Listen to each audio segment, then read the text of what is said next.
புதியகம் நேயர்களுக்கு வணக்கம். இந்த நாள் உங்களுக்கு இனிய நாளாக அமையட்டும். ஒவ்வொரு நாளும் ஆரோக்கியம் சார்ந்த நிறைய சந்தேகங்களையும் கேள்விகளையும் நேர்களாகிய நீங்க கால் பண்ணி கேட்டு தெரிஞ்சுட்டு இருக்கிற இந்த ஷோ டாக்டர் ஆன் கால். நேர்களே, இன்னைக்கு டாக்டர் ஆன் கால்ல உங்களுடைய ஆரோக்கியம் சார்ந்த அனைத்து விதமான கேள்விகளுக்கும் சந்தேகங்களுக்கும், குறிப்பாக நரம்பு சார்ந்த பிரச்சனைகள், நரம்பு சார்ந்த நோய்கள், இதற்கான தீர்வுகளை கொடுப்பதற்காக எம்ஜிஎம் ஹெல்த் கேர்ல இருந்து கன்சல்டன்ட் நியூராலஜிஸ்ட் டாக்டர் ஸ்ரீவர்தன் அவர்கள் இணைந்திருக்கிறார். வாங்க டாக்டர், நிகழ்ச்சிக்கு வரவேற்கலாம். வணக்கம் டாக்டர், வெல்கம் டு ஷோ. நரம்பு அப்படின்னு எடுத்துக்கும் போது நரம்பு மண்டலம் ரொம்ப முக்கியம் இல்லையா? ஒருவருக்கு ஒரு வலி இருக்குன்னா அது தசை சார்ந்த வலியா, நரம்பு சார்ந்த வலியா அப்படிங்கிறது நம்ம டாக்டர் கிட்ட போய் தெரிஞ்சுக்கும் போது தான் நமக்கு தெரியும். இப்போது நர்வஸ் சிஸ்டமோட இம்பார்ட்டன்ஸ் பற்றி எங்களுக்காக சொல்லுங்கள். ஓகே, நம்ம நர்வஸ் சிஸ்டம், அதாவது நரம்பு நம்ம சொல்லும் போது அது மூளையில் ஆரம்பித்து கால் பாதத்தில் இருக்கிற நரம்பு வரைக்கும் எல்லாத்தையுமே நம்மளுக்கு கவர் பண்ணும். ஸோ இதை நம்ம மூணாக பிரிப்போம். ஒன்று வந்து பிரெயின்னு சொல்கிறோம், மூளை. ரெண்டாவது வந்து முதுகுத்தண்டு, ஸ்பைனல் கார்டு. மூணாவது வந்து பெரிஃபரல் நர்வ், கை காலில் இருக்கிற நரம்புகள். ஸோ நரம்புன்றது கிட்டத்தட்ட ஒரு வீட்லேயோ இல்லை ஒரு இண்டஸ்ட்ரியில் இருக்கிற வயரிங் சிஸ்டம் மாதிரி. அண்ட் பிரெயின் இஸ் சிபியூ, ஒரு கம்ப்யூட்டரோட சிபியூ மாதிரி. இந்த என்டையர் சிஸ்டம் இன்டாக்டாக இருந்தால் தான் மற்ற ஆர்கனோட ஃபங்க்ஷனிங்கும் ஒழுங்காக இருக்கும். நம்ம ஹார்ட் நல்லா வேலை செய்யணும், கிட்னி நல்லா வேலை செய்யணும், குடல் நல்லா வேலை செய்யணும்னா கூட நம்ம நரம்பு இன்டாக்டாக இருக்கணும். So it is a master regulator. Super. இப்போ நீங்கள் சொன்னீங்க தலையிலேருந்து பாதம் வரைக்குமே இந்த நர்வஸ் சிஸ்டம் தான் நம்மளை இயக்கிட்டு இருக்கு. இப்போது ஸ்ட்ரோக் அப்படின்னும் போது ரொம்ப குவைட் காமனாக இப்போ நிறைய பேருக்கு அந்த ப்ராப்ளம் வர்றதை நம்மளால் பார்க்க முடியுது. ஸ்ட்ரோக்னா ஜென்ரலாக சொல்லுவாங்க, பிபி ஹையாக இருந்தால் ஸ்ட்ரோக் வருவதற்கு நிறைய வாய்ப்புகள் இருக்குது. பிபி ஹையாக இருக்குன்னா கொஞ்சம் அடிக்கடி செக் பண்ணிக்கோங்க, அதை கண்ட்ரோலில் வச்சுக்கோங்கன்னு சொல்லுவாங்க. So high BP one of the main cause for ஸ்ட்ரோக்கா டாக்டர்? ஒருவேளை ஸ்ட்ரோக் வருது அப்படின்னா நமக்கு என்ன மாதிரியான சிம்டம்ஸ் முன்னாடியே தெரியுமா? ஓகே, நம்ம இந்த ஸ்ட்ரோக்குன்னு சொல்கிறது ரெண்டாக நம்ம பிரிச்சுப்போம் மோஸ்ட்லாக. ஒன்று வந்து மூளைக்கு போகிற ரத்த குழாயில் அடப்பு இருக்குது, இதை இஷ்கெமிக் ஸ்ட்ரோக்குன்னு சொல்லுவோம். ரெண்டாவது வந்து மூளையில் ஒரு ரத்த கசிவு, ஹெமரேஜ்னு நம்ம சொல்லுவோம்.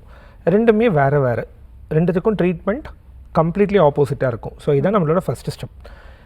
Common risk factors for stroke நம்ம பார்த்தோன்னா டயபெட்டிஸ், செகண்ட் வந்து ஹைப்பர் டென்ஷன், ரத்த அழுத்தம், தேர்ட் வந்து சப்ஸ்டன்ஸ் அப்யூஸ், ஸ்மோக்கிங், மது அருந்துதல், அப்புறம் அந்த மாதிரி மற்ற சில மருந்துகள் நம்ம எடுத்துக்கிறது. இது 3 தான் காமனான ரிஸ்க் ஃபேக்டர்ஸ்.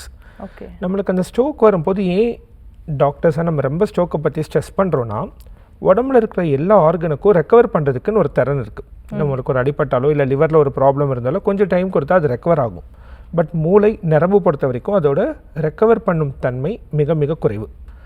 நம்ம ஆரம்பத்தில் எவ்வளோக்கு எவ்வளோ சீக்கிரமாக ட்ரீட்மெண்ட் பண்ணுறோமோ அவ்வளோக்கு அவ்வளோ பெர்மனன்ட் டேமேஜை அவாய்ட் பண்ணலாம். ஜென்ரலாக இந்த 4 to 4.5 hours தான் அந்த பெர்மனன்ட் டேமேஜ் வரதுக்கான டைம். நம்ம அதுக்கு முன்னாடி ட்ரீட்மெண்ட் எடுத்தால் நல்லது. அதனால தான் நம்ம ஸ்ட்ரோக்கு பொறுத்த வரைக்கும் எவ்வளோக்கு எவ்வளோ சீக்கிரமாக ட்ரீட்மெண்ட் ஆரம்பிக்கிறோமோ அது பெட்டர். ரெண்டாவது, நீங்கள் என்ன அறிகுறிகள்னு சொன்னீங்க. இப்போ காமனாக நம்ம வந்து பி ஃபாஸ்ட்னு ஒரு வார்த்தை யூஸ் பண்ணுவோம் ஸ்ட்ரோக்கோட சிம்டம்ஸ் என்னென்னு புரிஞ்சுக்கிறதுக்கு. பீனா பேலன்ஸ் சம்மந்தப்பட்ட இஷ்யூக்கள், திடீர்னு நிற்க முடியல, தலை சுற்றுது, தள்ளாட்டம் வருது. ஈனா கண்ணு சம்மந்தப்பட்ட, ஐ சம்மந்தப்பட்ட விஷயங்கள், திடீர்னு பார்வை மங்கலாகுது, ஒரு பக்கம் தெரியல, இல்லை ஒரே ஒரு கண் பார்வை நம்மளுக்கு தெரியல, இல்லை பார்வை ரெண்டாக தெரியுது. எஃப் வந்து ஃபேஸ் சம்மந்தப்பட்ட விஷயம், வாய் கோணலாக இருக்குது, கண்ணு மூட முடியல. ஏ வந்து ஆம், கை ஒழுங்காக வேலை செய்ய மாட்டேங்குது, கையில் ஒரு பொருள் பிடிக்க முடியல.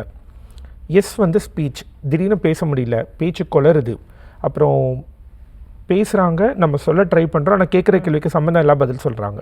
இந்த மாதிரி எந்த அறிகுறிகள் இருந்தாலும் அது ஸ்ட்ரோக் நோய் இருக்கிறதுக்கான வாய்ப்பு மிக மிக அதிகம். ஸோ கடைசி அந்த டீயோட அர்த்தம் என்னென்னா, யாருக்காவது இதில் ஏதாவது ஒரு சிம்டம் இருந்துச்சுன்னா இன் டைம் உடனே அவங்க ஸ்ட்ரோக் வைத்தியம் பண்ணக்கூடிய ஒரு ஹாஸ்பிட்டலுக்கு போகணும். நிறைய தடவை என்ன பண்ணுவாங்கன்னா, ஏதாவது ஒரு கிளினிக் போவாங்க, அங்கே இது ஸ்ட்ரோக் மாதிரி இருக்குன்னு ஒரு ஸ்கேன் சென்டருக்கு அனுப்புவாங்க. நம்மளுக்கு இங்கேயே ஒரு 6 மணி நேரம் வேஸ்ட் ஆயிடும், போயிட்டு டெஸ்ட் எடுத்துகிட்டு அப்புறம் அங்கேருந்து ரிப்போர்ட் வாங்குறதுக்கு. ஸோ நம்ம ஸ்ட்ரோக்கான வைத்தியம் பண்ணணும்னு சொல்கிற இடம் என்னென்னா, மினிமம் அந்த ஹாஸ்பிட்டலில் ஒரு சிடி ஸ்கேன் இருக்கணும். ஸோ நம்மளுக்கு பேசிக் டெஸ்ட்டே சிடி ஸ்கேன் நம்மளுக்கு போதும், எல்லா தடவையும் எம்ஆர்ஐ எடுக்க மாட்டோம். இது இருந்தாலே நம்ம ஸ்ட்ரோக்கை கரெக்டாக கண்டுபிடிச்சி நம்ம வைத்தியம் பண்ணோன்னா ரெக்கவரி ரொம்பவே நல்லா வரும். ப்ரிவென்ஷன் பொறுத்த வரைக்கும் நீங்கள் சொன்ன மாதிரி சுகர், பிபி, அதுக்கப்புறம் ஸ்மோக்கிங் அண்ட் ஆல்கஹால், இது 3 தான் முக்கியமான ரிஸ்க் ஃபேக்டர்ஸ்.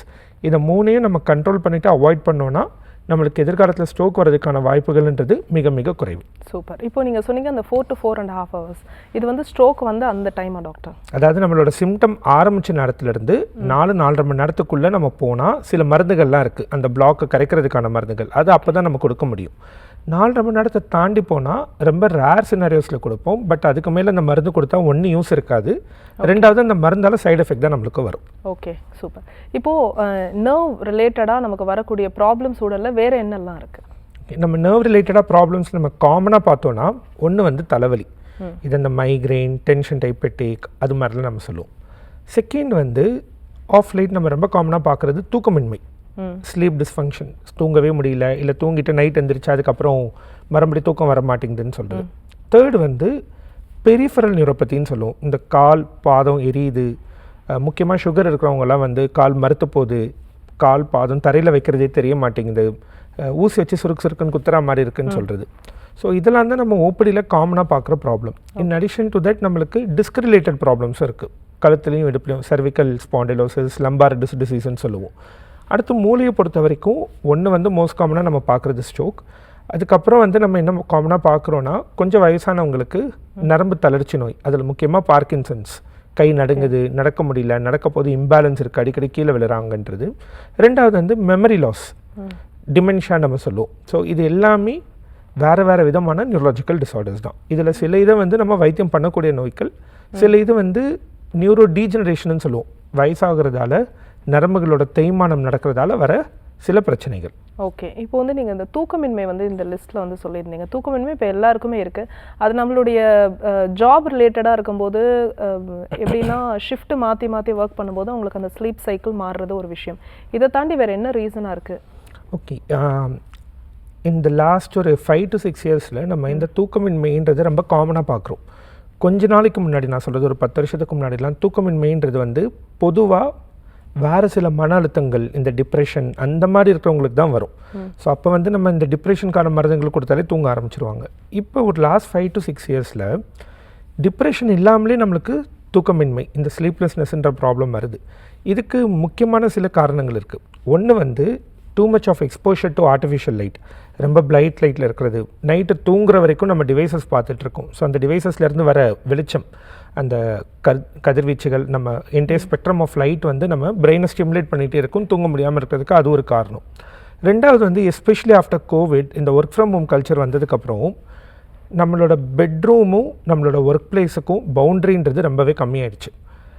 முன்னாடிலாம் வந்து 8 மணிக்கு தூங்கணும்னா அதுக்கப்புறம் ஒரு ட்ரெஸ் மாற்றிட்டு நைட் ட்ரெஸ்ன்னு ஒன்று தனியாக வச்சுருப்போம். பெட்டுன்றது தூங்குறதுக்கு மட்டும் தான் யூஸ் பண்ணுவாங்க. நம்ம வீட்டில் இருக்கிற வயசானவங்களை பார்த்தா கூட தூங்குற நேரத்தை தவிர மற்ற எந்த நேரத்துக்கும் தேவையில்லாமல் பெட்டுக்கே போக மாட்டாங்க. சும்மா உட்காந்துருந்தா கூட ஹாலில் உட்காந்துருப்பாங்க, இல்லை சோஃபாவில் உட்காந்துருப்பாங்க.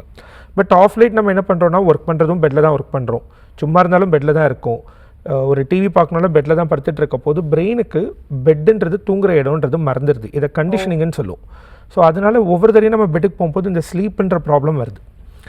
இதை காம்பன்சேட் பண்ணுறதுக்கு மறுபடியும் நம்ம டிவைஸ் பார்க்குறோம், தூக்கம் வரலன்னு ஃபோன் நோண்டிகிட்டு இருப்போம். இது ஒரு விஷய சைக்கிளாக மாறி 12 மணி, 1 மணி, 2 மணி, 3 மணின்னு நம்மளோட ஸ்லீப் மாறிக்கிட்டே இருக்குது. ஸோ நீங்கள் கேட்ட மாதிரி முக்கியமான காரணங்கள் சொன்னால், ஒன்று வந்து இந்த ஷிஃப்ட் மாற்றி ஒர்க் பண்ணுறது, ரெண்டாவது வந்து நம்மளோட ஸ்லீப்பிங் பவுண்ட்ரின்றது மாறுறது, மூணாவது வந்து வேறு சில ஸ்ட்ரெஸ், டிப்ரெஷன், இந்த மாதிரி காரணங்கள். இது 3 தான் மேஜராக இப்போ இருக்கிற தூக்கமின்மைக்கான காரணங்கள். அழைப்பாளர் இணைப்பில் இருக்காங்க, யாருன்னு பார்க்கலாம். வணக்கம், உங்கள் பேர்? இணைப்பில் இருக்கீங்க, உங்கள் பேர் சொல்லுங்கள், எந்த ஊர்லேருந்து அழைக்கிறீங்கம்மா? டாக்டர் ஆன் காலில் இணைந்திருக்கீங்க, தொடர்ந்து பேசலாம். உங்கள் பேர் சொல்லுங்கள்.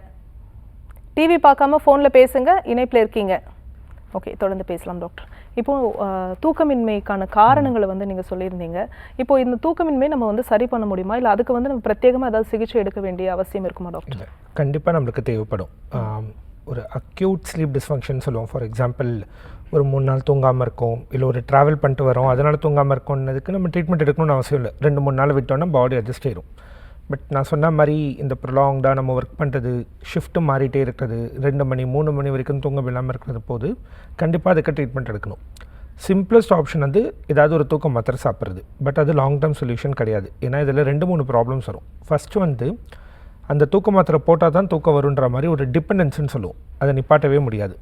ரெண்டாவது, ஆரம்பிக்கிற டோஸ் பத்தாது. ஒரு 2 மாதத்துக்கு அப்புறம் இந்த டோஸ் பத்தாமல் டோஸ் அதிகரிக்கிற மாதிரி இருக்கும். அப்புறம் ஒரு கொஞ்ச நாளைக்கு அப்புறம் இந்த மாத்திரை வேலை செய்யாது, ரெண்டாவது ஒரு தூக்க மாத்திரை போடுற மாதிரி இருக்கும்.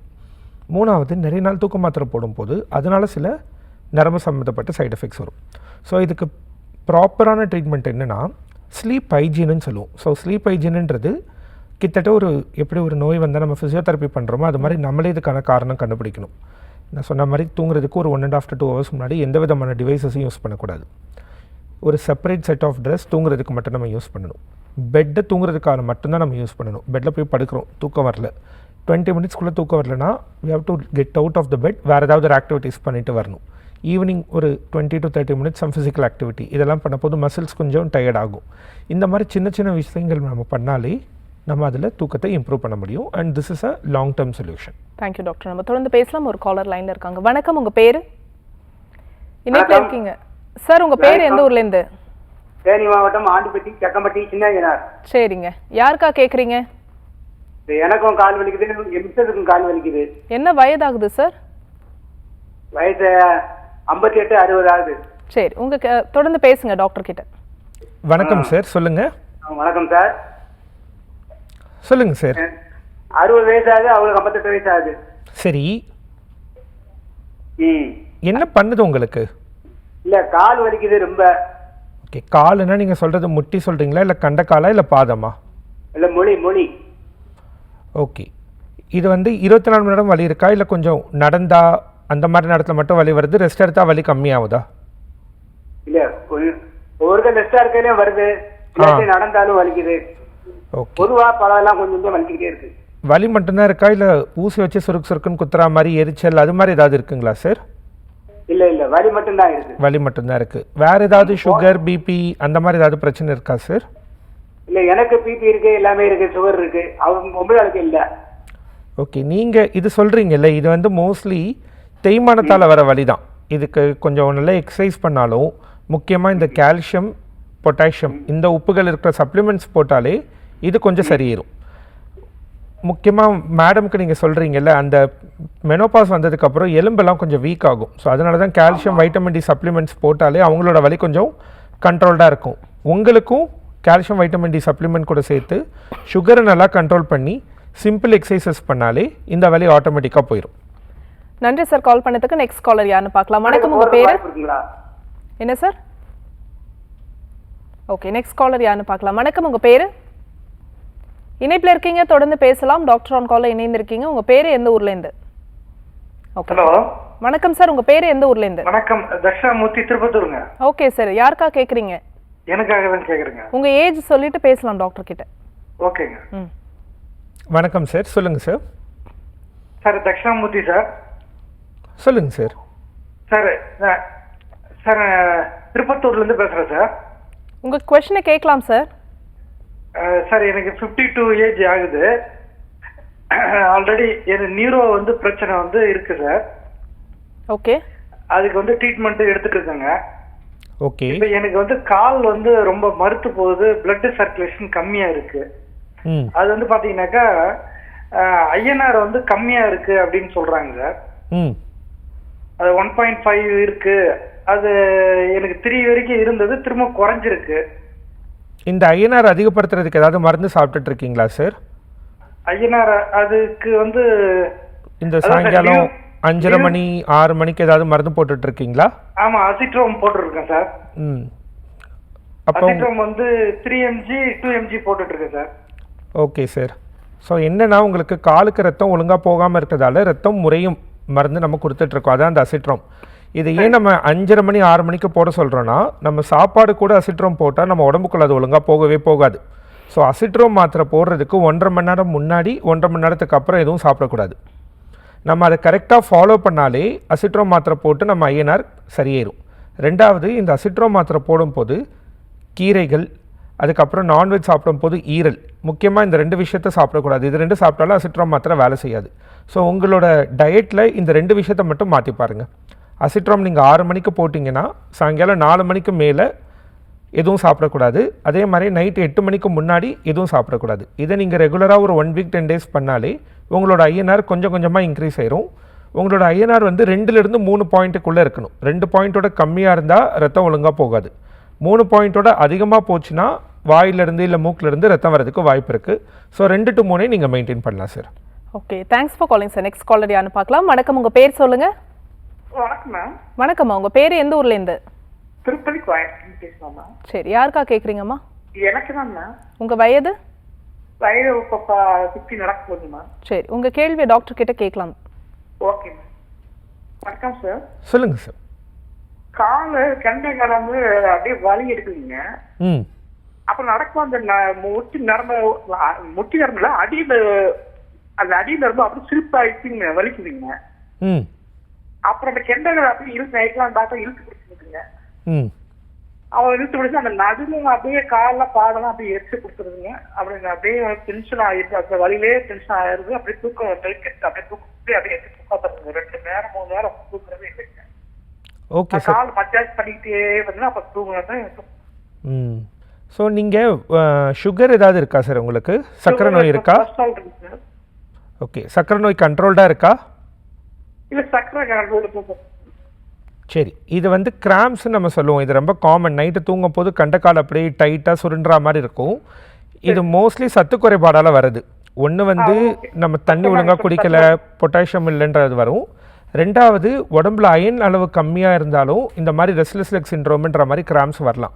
ஸோ இது நீங்கள் செக் பண்ணிவிட்டு எந்த சத்து குறைபாடு இருக்கோ அதுக்கான மருந்து நீங்கள் கரெக்டாக போட்டாலே இந்த வலி, இந்த இழுக்கிறது, இது எல்லாமே கிட்டத்தட்ட 100% சரியிடும். இன்னைக்கு டாக்டர் ஆன் காலில் எம்ஜிஎம் ஹெல்த் கேர்லேருந்து கன்சல்டன்ட் நியூராலஜிஸ்ட் டாக்டர் ஸ்ரீவர்தன் அவர்கள் இணைந்திருக்கிறார். நரம்பு சார்ந்து நம்ம உடலில் ஏற்படக்கூடிய பாதிப்புகள் மற்றும் அதற்கு சிகிச்சை முறைகள் என்ன அப்படின்னு பேசிட்டு இருக்கோம். தொடர்ந்து பேசலாம். ஒரு அழைப்பாளர் இணைப்பில் இருக்காங்க, யாருன்னு பார்க்கலாம். வணக்கம், உங்கள் பேர் சொல்லுங்கள். ஓகே, தொடர்ந்து பேசலாம் டாக்டர். இப்போ வந்து இந்த ஸ்ட்ரோக் அப்படின்னு எடுத்துக்கும் போது இதுக்கு ட்ரீட்மெண்ட் அப்படிங்கிறது நீங்கள் சொன்னீங்க 4 to 4.5 hours வந்தால் மோஸ்ட் ப்ரையாரிட்டி டைம் வந்து அதுதான் அப்படின்னு சொல்லிட்டு, இதுக்கான முறையான சிகிச்சை அப்படிங்கிறது நீங்கள் எது ப்ரிஸ்கிரைப் பண்ணுறீங்க? ஓகே, நம்ம இந்த ஸ்ட்ரோக்குக்கான ட்ரீட்மெண்ட்னு பார்க்கும்போது இதை பல வகைகளாக பிரிக்கணும். இம்மீடியட் கேர் ஃபஸ்ட்டு ஒரு 4.5 to 6 hours வரும்போது இந்த விண்டோ பீரியடில் இருக்கும்போது ஒன்று வந்து நம்ம இந்த மருந்து கொடுத்து கிளாட்டை கரைக்க வைக்கலாம். ரெண்டாவது, ஹார்ட்டுக்கு ஸ்டென்ட் வைக்கிற மாதிரி ஒரு ப்ரொசீஜர் பண்ணி, தொடையில் ஊசி போட்டு ஒரு ப்ரொசீஜர் பண்ணி மூளையில் எங்கே அந்த அடப்பு இருக்கோ அந்த அடப்பை கண்டுபிடிச்சி அதை நம்ம வெளில எடுத்துடலாம். இது வந்து கொஞ்சம் அட்வான்ஸான ட்ரீட்மெண்ட். பட் இது நம்ம கரெக்டாக டைமில் பண்ணோன்னா நல்ல ரெக்கவரி வரும். இது இம்மீடியட். சில சமயம் மூளையில் இருக்கிற ஸ்வெல்லிங் பெருசாச்சுன்னா ஒரு ஆப்ரேஷன் தேவைப்படும். இதெல்லாம் இம்மீடியட் ட்ரீட்மெண்ட். இம்மீடியட் ட்ரீட்மெண்ட் தாண்டதுக்கப்புறம் சில மருந்துகள் நம்ம கொடுப்போம், மறுபடியும் ஸ்ட்ரோக் வராமல் இருக்கிறதுக்காகவும் வந்த ஸ்ட்ரோக்கோட காம்ப்ளிகேஷன் சீக்கிரமாக சரியாகிறதுக்காகவும். இந்த பீரியடில் மருந்துகள் கூட சேர்த்து ரீஹாபிலிட்டேஷன் சொல்லுவோம். அதாவது பொதுவாக நம்ம ஃபிசியோதெரப்பின்ற வார்த்தை யூஸ் பண்ணுறோம். ரீஹாபிலிட்டேஷன்ன்றது எல்லாத்தையுமே சேர்க்கும். ஃபிசியோதெரப்பி வரும், கைக்கான எக்ஸசைசஸ், ஆக்குபேஷனல் தெரப்பி வரும், பேசுகிறது, முழுங்குறதுக்கு, இது எல்லாமே அந்த குரூப்பில் வரும். அது கூட நம்ம மருந்து போட்டால் தான் ரெக்கவரி இன்னும் கொஞ்சம் ஃபாஸ்டராக வரும். மூணாவது, வேறு என்னெல்லாம் நோய்கள் இருக்கோ, இருதய பிரச்சனை இருக்குது, சுகர் இருக்குது, பிபி இருக்குது, இதெல்லாம் நம்ம கண்டுபிடிச்சி அதுக்கான மருந்துகளை கரெக்டாக கொடுத்தா ஃப்யூச்சரில் ஸ்ட்ரோக் வராமல் நம்ம தடுக்க முடியும்.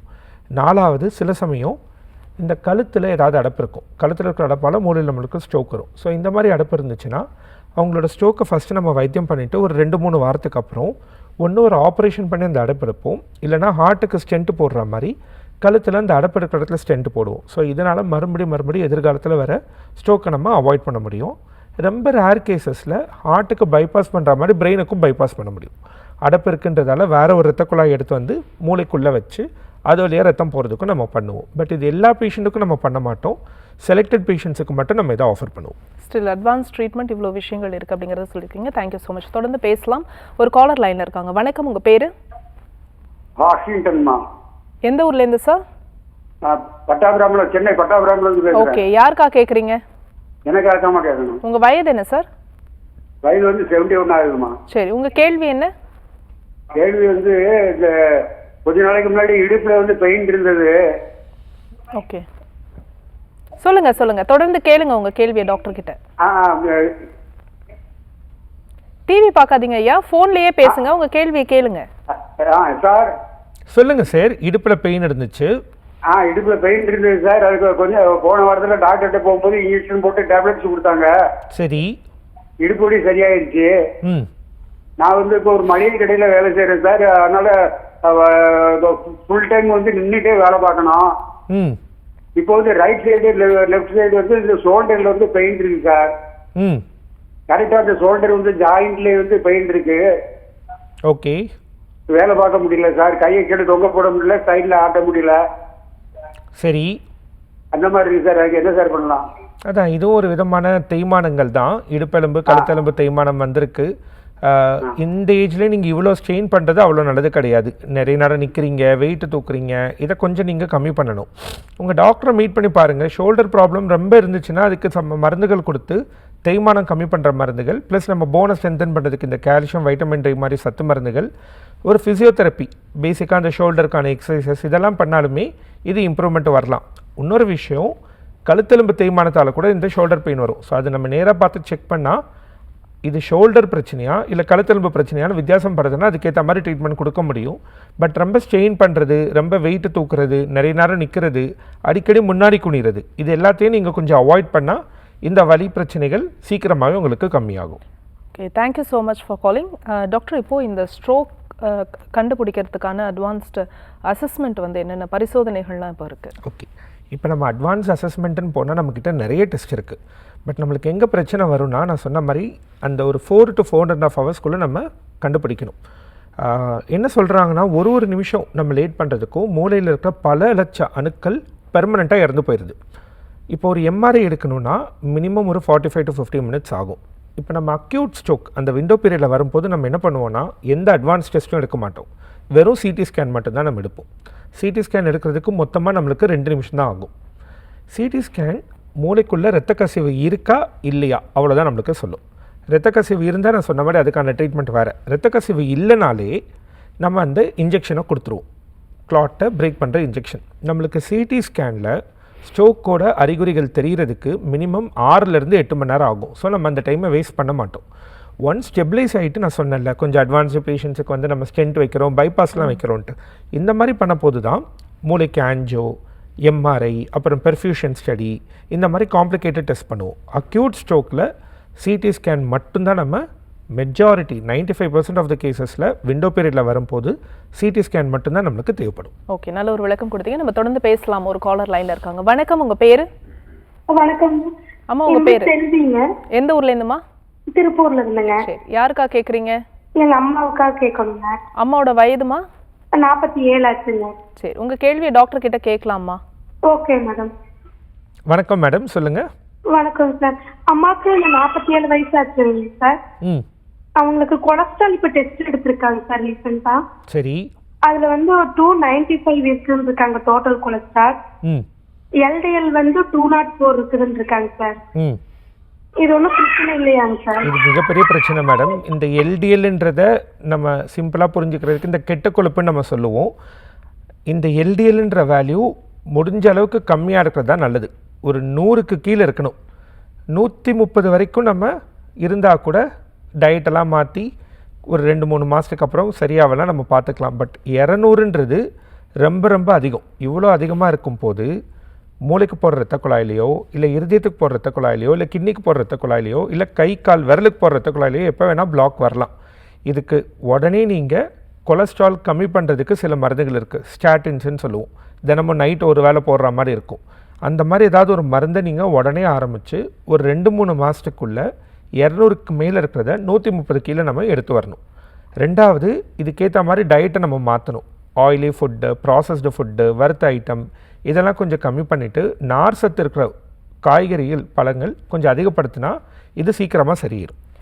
Thanks for calling. Next caller யாருன்னு பார்க்கலாம். வணக்கம், உங்கள் பேர் சொல்லுங்கள். எந்த ஊர்லேருந்து சார்? என்ன சார்? நெஞ்சில லைட்டா வலி எடுக்குதுமா. நெஞ்சு வலி இருக்கு சார். டிவி வால்யூம் குறைச்சிடுறீங்களா? குறைச்சிடுமா. சரி, டிவி விட்டு கொஞ்சம் தள்ளி நின்று பேசுங்க. உங்களுடைய வயது என்ன? நல்லதுமா. என்ன சார்? சொல்லுமா. சரிடமா. உங்களுடைய வயது என்ன சொன்னீங்க? 67மா. 67. இப்போ பேசுங்க டாக்டர் கிட்ட. வணக்கம் சார், சொல்லுங்க. அம்மா, எனக்கு இந்த நெஞ்சில லெஃப்ட் சைடுல வலிக்குதுமா. சரி. நான் சதானந்தபுரம் பெருங்கல்புரம். இந்த பிரச்சனை எவ்வளோ நாளா இருக்கு? ஐயா, எனக்கு இப்பதான் ஒரு 10 நாளா மாதிரி இருக்கு ஐயா. ஓகே, பொதுவாக நம்மளுக்கு ஒரு 50 வயசுக்கு மேலே லெஃப்ட் சைடில் குழந்தை பேரன் வந்து என் மேலே படுத்துருந்தா நெஞ்சில பட்டுது. பொதுவாக கொஞ்சம் 50 வயசுக்கு மேலே லெஃப்ட் சைடில் நெஞ்சு வலின்னு வந்துச்சுனாலே நம்ம இருதய நோய் இருக்கான்றதை கண்டிப்பாக நம்ம செக் பண்ணணும். எல்லா தடவையும் நம்மளுக்கு படத்தில் காட்டுற மாதிரி சிவியராக வரணுன்றது அவசியம் கிடையாது. ஒரு பேசிக்காக ஒரு இசிஜி, எக்கோ ஸ்கேன் எடுத்து இருதயத்தில் ஏதாவது பிரச்சனை இருக்கான்னு செக் பண்ணிக்கோங்க. அப்படி அது இல்லைன்னா ப்ராபப்ளி ஏதாவது அடிப்பட்டதால் எலும்பு இல்லை தசையில் ஏதாவது ஒரு மைல்டாக ப்ராப்ளம் இருக்குன்றதுக்கு ஏற்ற மாதிரி நம்ம மருந்து கொடுத்துக்கலாம். பட் லெஃப்ட் சைடு செஸ்ட் பெயின்னு வந்தால் அது எப்பயுமே நம்ம நெக்லெக்ட் பண்ணக்கூடாது. ஓகே, இன்னைக்கு டாக்டர் ஆன் காலில் எம்ஜிஎம் ஹெல்த் கேர்ல இருந்து கன்சல்டன்ட் நியூராலஜிஸ்ட் டாக்டர் ஸ்ரீவர்தன் அவர்கள் இணைந்து நரம்பு சம்பந்தமாக ஏற்படக்கூடிய பாதிப்புகள் மற்றும் இதற்கு அட்வான்ஸ்டு ட்ரீட்மெண்ட்லாம் என்ன இருக்கு அப்படின்னு பேசிட்டு இருக்கோம். தொடர்ந்து பேசலாம். ஒரு அழைப்பாளர் இணைப்பில் இருக்காங்க, யாருன்னு பார்க்கலாம். வணக்கம், உங்க பேரு? இப்ப ஜெயந்தி. எந்த ஊர்ல இருந்து கால் பண்ணிருக்கீங்கம்மா? நான் இங்க தாம்பரத்துல இருந்து கால் பண்றேன். சரி, யாருக்கா கேக்குறீங்க? எனக்காக தான். I am 46 old. Okay, last September, இந்த செப்டம்பர் முன்னாடி செப்டம்பர் எனக்கு ஸ்ட்ரோக் வந்துச்சு. Okay madam. கழுத்துல சார் இப்ப சொன்னாங்களே அந்த மாதிரி. ஓகே. அது வந்து நான் ஹாஸ்பிட்டல்ல தான் ஒர்க் பண்ணிட்டு இருந்தேன். ஹாஸ்பிட்டல்லயே வந்ததுனால த்ராம்பலைஸ் பண்ணி ஐசியூல வச்சு 1 வீக்ல எனக்கு அந்த ஸ்டென்ட் வச்சுட்டாங்க. Okay madam. அதுக்கப்புறம் நான் வந்து ஒரு 3 மந்த்ஸ்ல நான் ஜாப் ரிசைன் பண்ணிட்டேன். இப்ப பாத்தீங்கன்னா இப்ப லாஸ்ட் ஜூலைல இருந்து எனக்கு ஒரு மாதிரி திடீர்னு லெஃப்ட் ஹேண்ட், அதான் ஸ்ட்ரோக் வந்துச்சுல, அந்த ஹேண்ட் வந்து திடீர்னு ஒரு மாதிரி ஆகுற மாதிரி ஆச்சு, டிஃப்ரெண்டா. Okay madam. அத நான் டாக்டரை பார்த்தேன், நான் கிண்டில நியூராலஜிஸ்ட் டாக்டர்ஸ் பார்த்தேன். ஓகே. அவங்க என்ன சொன்னாங்க, நீங்க அட்மிட் பண்ணி பார்க்கலாம்னு சொன்னாங்க. பண்ணி அட்மிட் பண்ணி பார்க்கும்போது இஜி எல்லாம் எடுத்தாங்க, சிடி எல்லாம். அத பார்த்தா ஃபிட்ஸ் வந்திருக்குன்னு சொல்றாங்க. இப்ப லாஸ்ட் 3 மந்த்ஸா நான் ஃபிட்ஸுக்கு டேப்லெட்ஸ் எடுத்துட்டு தான் இருக்கேன். சரி. ஆனாலுமே அது ஃபிட்ஸ் அப்பப்போ வந்துட்டு தான் இருக்கு. ஃபிட் மீன்ஸ் அந்த இது ஆகல, வாயில அது மாதிரிலாம் எதுவுமே இல்ல. அந்த கை மட்டும், லெஃப்ட் ஹேண்ட் மட்டும் ஆட்டோமேட்டிக்கா ஏதோ பண்ற மாதிரி, எதுவும் பிடிக்க முடியல, திங்ஸ் ஹோல்ட் பண்ண முடியல, அந்த மாதிரி ஆகுது. அப்புறம் வேலைக்கும் போக முடியாது, ஏன்னா நீங்க கம்ப்யூட்டர்ஸ் எல்லாம் பார்க்க வேண்டாம் அப்படின்றாங்க.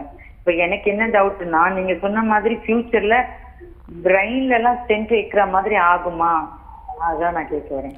ஓகே மேடம், என்னன்னா இங்கே நீங்கள் சொல்கிறது பார்க்கும்போது உங்களுக்கு லெஃப்ட் சைடில் ஸ்ட்ரோக் வந்துச்சுன்றீங்க. நீங்கள் ஃபுல்லாக சரியாயிட்டீங்களா மேடம் இந்த ஜெர்க், இந்த மூமெண்ட் வரதுக்கு முன்னாடி? அம்மா, டாக்டர் சொன்னது கேட்டுச்சாம்மா? அதான் இல்ல புரியல எனக்கு. இல்லை, நீங்கள் ஸ்ட்ரோக் வந்துச்சு இல்லை? நெக்கில் ஃபுல்லாக ஸ்டென்ட் வச்சுட்டாங்க. ஓகே மேடம், ஸ்டென்ட் பற்றி நான் கேட்கல. உங்களுக்கு ஸ்ட்ரோக் வந்து த்ராம்போலிசிஸ் கொடுத்து 1 வாரத்துக்கு அப்புறம் வீட்டுக்கு அனுப்பிட்டாங்கன்னு சொன்னீங்கல்ல? இல்ல ஐசியூலே வச்சிருந்தாங்க. சரி, ஓகே. டிஸ்சார்ஜ் ஆகும்போது உங்க லெஃப்ட் ஹேண்ட் ஃபுல்லா நார்மலா இருந்துச்சான்னு நான் கேக்குறேன் மேடம். ஆமா, ஃபுல்லா நார்மலா தான் இருந்துச்சு. சர்ஜரி பண்ணி தியேட்டர்ல இருந்து வெளியில வரும்போதே ஐ ஃபீல் ஃபுல்லாவே நல்லா ஆயிடுச்சு. சரி, ஓகே. ஐசியூல 1 வீக் எனக்கு கொஞ்சம் கஷ்டமா இருந்துச்சு. அதுக்கப்புறம் நான் சர்ஜரி முடிச்சு வெளியில வரும்போதே எனக்கு அந்த ஹேண்ட்ஸ் எல்லாம் பழையபடி நல்லா ஆயிடுச்சு. ஓகே மேடம், இது என்ன நடந்திருக்குன்னா, இந்த ஸ்ட்ரோக் வரப்போது மூளையில் ஒரு சின்ன தழும்பு இருக்கும், நம்ம இதை கிளையோசிஸ்ன்னு சொல்லுவோம். இந்த தழும்புலேருந்து அப்பப்போ இந்த மாதிரி ஃபிட்ஸ் வர்றது ரொம்ப காமன் தான். இதுக்கு கரெக்டான மாத்திரைகள் கரெக்டான டோஸில் போட்டாலே போதும். நம்ம ஸ்டென்ட் ஆல்ரெடி கழுத்தில் வச்சுட்டோம், இது போட்டுட்டு நம்ம ரெகுலராக பிரெத்தினர் போட்டாலே போதும். பிரெயினுக்குள்ளே ஸ்டென்ட் வைக்கிறதுக்கான தேவை நீங்கள் சொல்கிற பிரச்சனையில் வராது madam. Okay, thanks for calling. நம்ம தொடர்ந்து பேசலாம். நெக்ஸ்ட் காலர் யாருன்னு பார்க்கலாம். வணக்கம், உங்க பேரு? ஹலோ, சந்திரசேகரன். ஹலோ, எங்க இருந்து கால் பண்ணிருக்கீங்க? சந்திரசேகரன், மாம்பலம், மாம்பலம், சென்னை. சரி சார், யாருக்கா கேக்குறீங்க? எங்க ஒய்ஃப் தான், பத்மான் பேரு. என்ன வயதாகுது மனைவிக்கு? உங்களுக்கு 70 ஆர்மிங்க போறது. சரி, உங்க கேள்வியை டாக்டர் கிட்ட கேட்கலாம் சார். ஹலோ, சொல்லுங்க sir. Good morning. I Chandrasekhar on behalf of wife. Morning sir. அவங்களுக்கு வந்து 1.5 வருஷமா கொஞ்சம் கால் நடக்கும் போது தரை சுத்துறது. ஓகே. அதனால கால் வந்து சரியா நடக்க முடியாம சில சமயம் விழுந்து வந்தாங்க. அதுக்காக இப்ப பக்கத்துல ஒரு நியூயார்க்ல போனோம். ஓகே. அட்வைஸ் ஹெல்த் சென்டர்ல, பப்ளிக் ஹெல்த் சென்டர்ல அவரோட அட்வைஸ் பிரகாரம் ஒரு ஸ்கேன் எடுத்தது, ஸ்பைனலுக்கு. ஓகே. பிரெயின் ஸ்கிரீனிங்கும் எடுத்தது. ஓகே. பார்த்துட்டு டாக்டர் சொல்லிக்கிறாங்க. நான் உங்களுடைய பிரீஃபை மட்டும் உங்களுக்கு சொல்றேன், சொல்லுங்க. மைல்டு இந்த ட்ரிவியல் ஸ்பைன் கோடாது mild diffuse osteopenia is visualized in whole spine. Okay. Multiple disc discation with anterior disc. Orthopedic noted at cervical spine with reversal at lordosis. That is possibility due to muscular spasm. Okay. Diffuse annular bulge noted in C3, C4 level. Okay. Causing moderate spinal canal narrowing with minimal spinal cord indentation. Okay. No obvious nerve root indentation. இதுல வந்து அப்புறம் physiotherapy வந்து ஐஎஃப்சியும் software therapy advice பண்ணா. இப்போ ஒரு 4 நாள் ஆயிடுச்சு. Okay. Physiotherapy doctor வந்து சொன்னாரு, சுகர், பிபி எல்லாமே, இந்த கொலஸ்ட்ரால் எல்லாமே, பொட்டாசியம் எல்லாமே எடுத்தோம், எல்லாம் நார்மல். ஓகே. இவங்க வந்து இப்போ பேலன்ஸ் நடக்கும்போது இதா இருக்குது. சமயம் இன்டர்னலா பயம் இருக்கு உங்களுக்கு. ஓகே. அதுக்கு ஏதோ மாற்றம் கொடுத்துருக்காரு, ஆன்டைட்டிக் கொடுத்துருக்காரு ஒரு வாரத்துக்கு. இப்போ வந்து பிரெயின்ல வந்து bilateral sleep preventive care non-specific keto plan while matter hyperintensities with no diffusion restriction are seen in bilateral front lateral and palatal lobe and parts bone suggestive of small vessel rhythmic changes. Okay sir, நீங்கள் சொல்கிற மொத்த டீட்டெயில்ஸும் என்ன நம்மளுக்கு புரியுதுன்னா, வயசாகிறதால தேய்மானங்கள் இருக்குது கழுத்துலேயும் சரி மூளையிலையும் சரி. இது நீங்கள் இந்த ஆஸ்டியோபினியான்னு சொல்கிறது என்னென்னா, போன் ரொம்ப வீக்காக இருக்குது. இதுக்கு வந்து நம்ம 3-4 விஷயங்கள் பண்ணணும். ஒன்று வந்து மல்டிபிள் சப்ளிமெண்ட்ஸ் ஆரம்பிப்போம். ரெண்டாவது கால்சியம், வைட்டமின் டி சப்ளிமெண்ட், தேவைப்பட்டால் இந்த ஆஸ்டியோபோரோசிஸ்க்கான மருந்து கொடுக்கணும். இது 2 தான் நம்மளோட ப்ரைமரி ட்ரீட்மெண்ட். இதுக்கப்புறம் ஃபிசியோதெரப்பி. ஃபிசியோதெரப்பின்றது ஐஎஃப்டி இல்லை ஷாக் வேவ் இல்லை அல்ட்ராசவுண்ட் வைக்கிறது மட்டும் கிடையாது. ஃபிசியோதெரப்பிலே எக்ஸசைசஸும் வரும். நடக்கிறதுக்கான எக்ஸசைசஸ் இருக்குது, பேலன்ஸ் அண்ட் கெயிட் ட்ரைனிங்னு சொல்லுவோம். அதுக்கப்புறம் வந்து செரிபுலர் எக்ஸசைசஸ்ன்னு இருக்குது. அதுக்கப்புறம் நெக் எக்ஸ்டென்ஷன் எக்ஸசைசஸ் இருக்குது. இதெல்லாம் பண்ணோன்னா சில வாரங்கள்லேருந்து சில மாதங்களுக்குள்ளே அவங்களோட ப்ராப்ளம்லேருந்து நல்லா ரெக்கவரி வரும். வெறும் ஐஎஃப்டி வச்சா 4 நாள் 5 நாள் வலி கம்மியாகும், மறுபடியும் இந்த பிரச்சனை முதல்லேருந்து ஆரம்பிக்கும். இது எல்லாத்தையுமே நம்ம பண்ணுற மாதிரி தான் இருக்கும். பட் நீங்கள் சொல்கிற எல்லாமே வயசாகிறதால வர தேய்மானங்களோட கான்சிக்வன்சஸ் தான். தொடர்ந்து பேசலாம். ஒரு காலர் லைன்ல இருக்காங்க, யாருன்னு பார்க்கலாம். வணக்கம், உங்க பேரு? ஹலோ சார், சதீஷ்குமார் பேசுறேன் சார். எந்த ஊர்ல இருந்து சார்? தஞ்சாவூர். சரி, யாருக்கா கேக்குறீங்க? எனக்காக. உங்க வயது சொல்லிட்டு கேள்வியை டாக்டர் கிட்ட கேட்கலாம் சார். வயசு 33. வணக்கம் சார், சொல்லுங்க. தடுமாற்றமா இருக்கு சார். திடீர்னு நடுக்க ஏற்படும், மன அழுத்தம் ஏற்படும், இடுப்பெல்லாம் கண்டா வலிக்குது சார். அப்படியே கால் மரத்து போகுது. நடக்க முடியுதா சார் உங்களால்?